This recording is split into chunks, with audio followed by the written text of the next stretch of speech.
અમદાવાદના દાણી લીમડા 4 રસ્તાથી શાહ આલમ ટોલનાકા તરફ જતા બીઆરટીએસ રોડ પર એક ભયાનક અકસ્માત સર્જાયાની ઘટના સામે આવી છે। અહીં એક બાઇક ચાલક અને માલવાહક ટેમ્પો વચ્ચે જોરદાર ટક્કર થઈ હતી। અકસ્માત એટલો ભીષણ હતો કે બાઇક ચાલક રોડ પર પટકાયો હતો અને તેને ગંભીર ઈજાઓ પહોંચી હતી। સ્થાનિકોના જણાવ્યા અનુસાર બીઆરટીએસ ટ્રેક પર એક ખાલી માલવાહક ટેમ્પો જઈ રહ્યો હતો। તે દરમિયાન પાછળથી પૂરપાટ ઝડપે આવી રહેલો બાઇક ચાલક આ ટેમ્પો સાથે ધડાકાભેર અથડાયો હતો।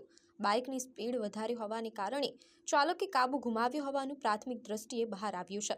અકસ્માત થતાં જ આસપાસના લોકો તાત્કાલિક ઘાયલ યુવકની મદદે દોડી આવ્યા હતા। લોહીલુહાણ હાલતમાં ઘાયલ બાઇક ચાલક યુવકને તાત્કાલિક 108 એમ્બ્યુલન્સ મારફતે સારવાર અર્થે નજીકની હોસ્પિટલમાં ખસેડવામાં આવ્યો છે। આ ઘટનાને પગલે ટ્રાફિકથી ધમધમતા આ રોડ પર થોડીવાર માટે અફરાતફરીનો માહોલ સર્જાયો હતો।